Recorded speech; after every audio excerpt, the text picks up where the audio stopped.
The portfolio that is too risky does not always look dangerous at first. Sometimes it looks smart. It has good funds, it has familiar companies, it has investments you can explain at a dinner table without sounding reckless. And then one bad market shows up, one job scare shows up, one emergency bill shows up, and suddenly the portfolio asks a question you never answered. Can your real life survive this much risk? Welcome to Grow with Tony. Simple money lessons for education only, not financial advice. Today, I want to show you how to know if your portfolio may be too risky without pretending we can predict the next crash. Because that is the mistake a lot of people make. They think the only way to judge risk is to guess what the market will do next. But you do not need a crystal ball to spot a fragile portfolio. You need a few honest tests. And I want to start with one important point. Risk is not automatically bad. If you invest for long-term growth, you are going to take some risk. Stocks can fall, bonds can move, funds can disappoint. Even safer choices have inflation risk because money that looks stable can still lose buying power over time. So, the goal is not to build a portfolio with no risk. That portfolio does not really exist. The goal is to build a portfolio where the risk fits the job of the money. That is the difference between a portfolio that is aggressive on purpose and a portfolio that is secretly fragile. Let me give you a simple example. Imagine someone named Maya. Maya has been investing for a few years. She owns a broad stock market fund, a technology fund, a few individual stocks, a small bond fund, and some cash. On paper, it feels diversified. There are different names, different tickers, different account screens. So Maya thinks, I am probably fine, I own a lot of things. But then she looks closer. Her broad stock fund already owns many of the same large companies as her technology fund.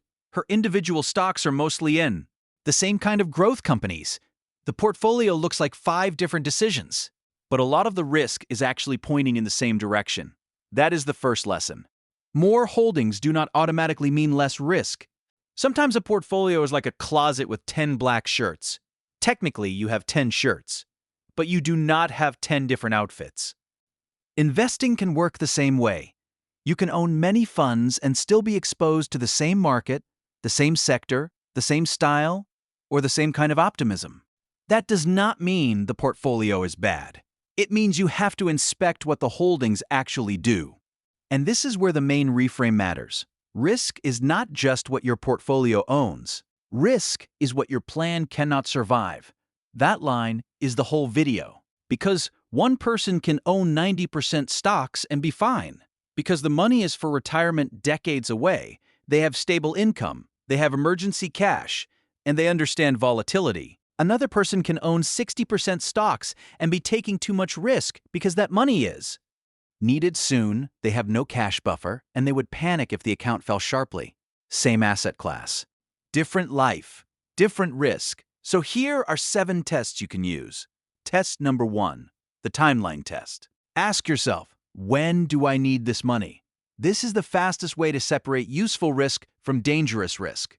Money needed in a year or two should not be treated like money needed in 25 years. That sounds obvious, but people violate this rule all the time because the market makes patience feel expensive. Maybe cash feels boring. Maybe stocks have been doing well. Maybe a friend says, why are you letting that money sit there? But money for a near-term goal has a different job. If you need money for a house, down payment, tuition, taxes, a wedding, a business expense, or emergency reserves, the main job may be availability. The money has to be there when the bill arrives. For that money, a temporary market decline is not just annoying, it can break the goal. But long-term retirement money has a different job. It may have decades to recover from normal market stress. The risk is still real, but the timeline can absorb more volatility. This is why asset allocation is personal. It depends heavily on time horizon and risk tolerance. That is the practical point. The market is not the only thing that decides whether risk is appropriate. The calendar does too.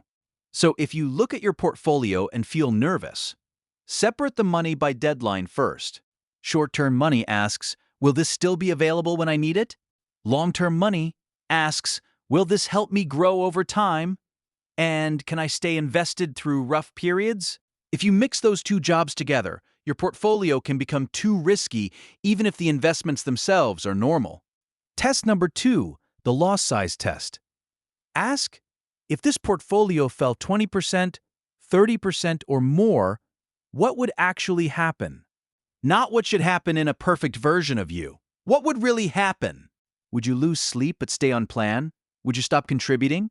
Would you sell after the damage is already done? Would you need to delay a goal? Would you have to borrow money because the portfolio was supposed to be your emergency fund? This test is uncomfortable because it turns risk from a percentage into a life event. A 25% decline sounds like a chart, but if a $200,000 portfolio becomes $150,000, that feels very different. And if that money was meant for something important soon, the number is not just an investment loss. It becomes a change decision in real life. That is why I can handle risk is not enough. The better question is, how much loss can my plan absorb without forcing me into a bad decision?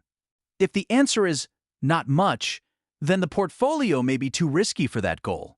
Test number 3, the concentration test. Ask, what am I really betting on? Do not just count how many holdings you own, look through them. If you own a total market fund, a growth fund, a technology fund, a semiconductor fund, and several large technology stocks, the portfolio may look diversified on the surface, but underneath, a lot. Your future may depend on one kind of company doing well. Again, that does not automatically mean disaster. Concentration can increase upside. Some investors intentionally take concentrated risk, but accidental concentration is different.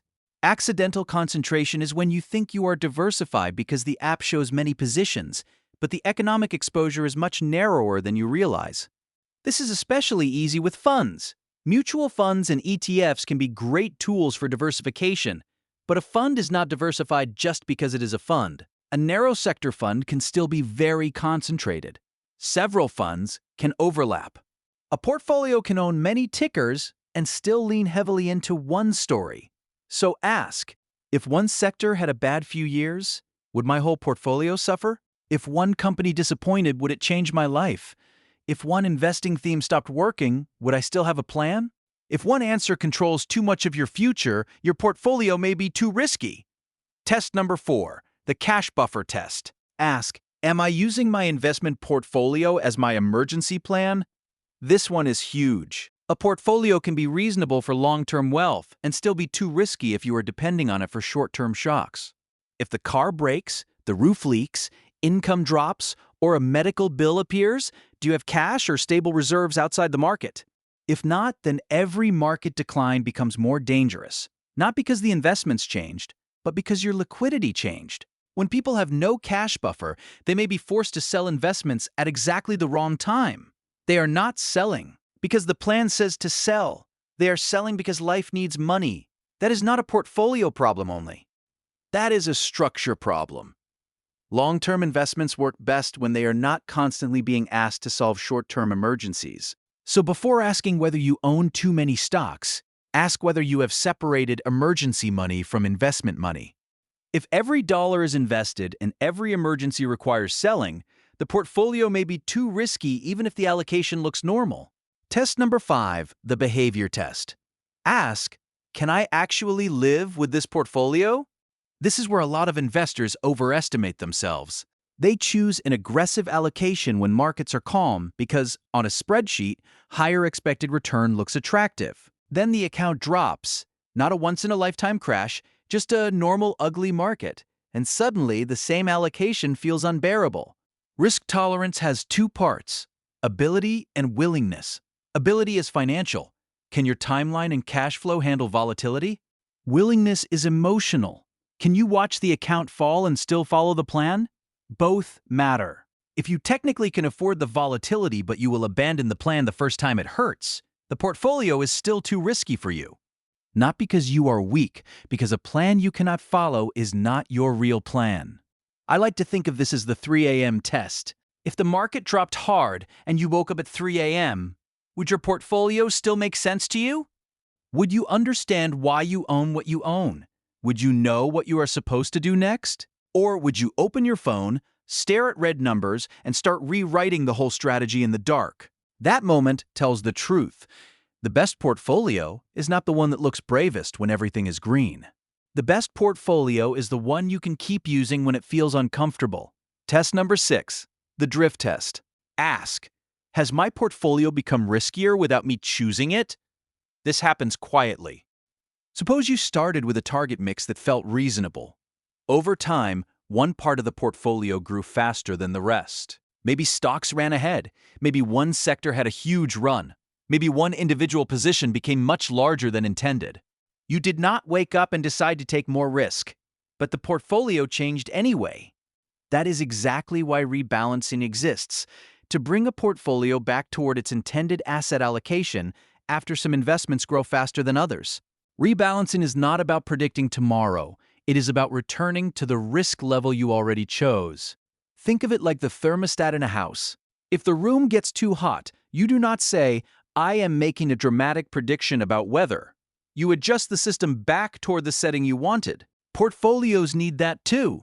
Without rebalancing, your biggest winners can become your biggest risks. That is emotionally hard because trimming a winner feels strange. Adding to the boring part feels strange. But the purpose is not to punish success.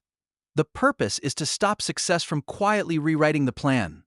If your current portfolio is much more aggressive than your target, it may be too risky now even if it was appropriate when you built it. Test number 7, the purpose test. Ask, does every holding have a job? This is my favorite test because it catches so much clutter. A portfolio becomes risky when it turns into a scrapbook of past excitement.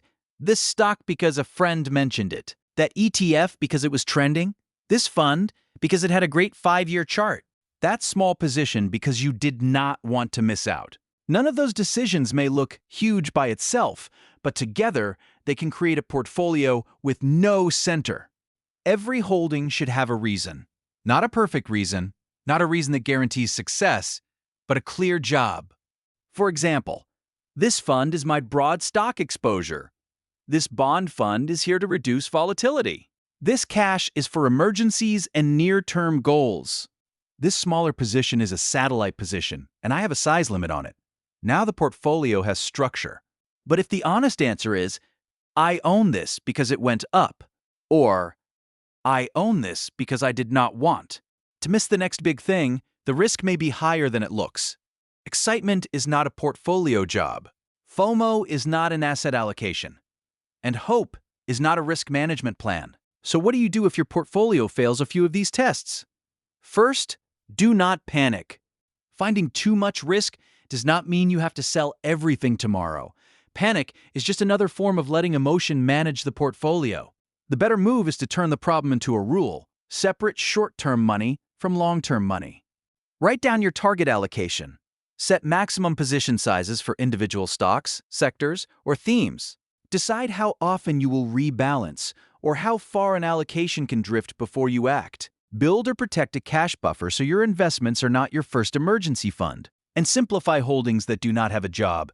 This is not glamorous, but risk management is rarely glamorous. It is more like checking the brakes before the downhill road. You do not check them because you hate driving. You check them because you actually want to reach the destination. The same is true with investing. Reducing excess risk does not mean you are scared of growth.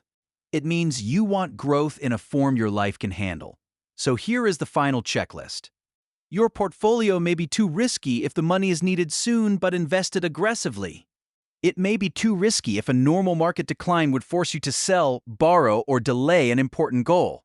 It may be too risky if many holdings all depend on the same sector, company, country, or theme. It may be too risky if you have no cash buffer outside the market. It may be too risky if you only like the portfolio when it is going up.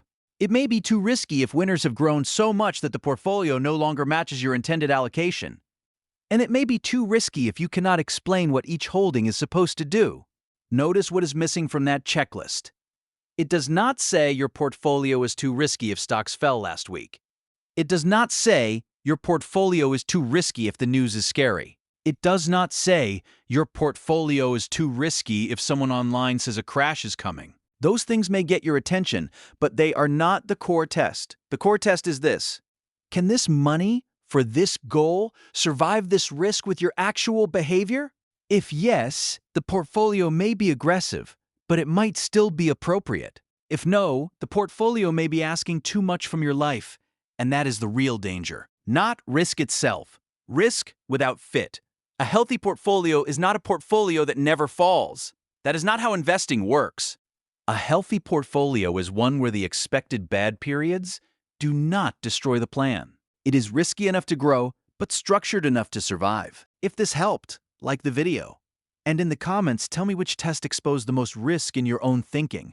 Timeline, concentration, cash buffer, behavior, drift, or purpose. Keep learning, keep growing your wealth, and I will see you in the next one.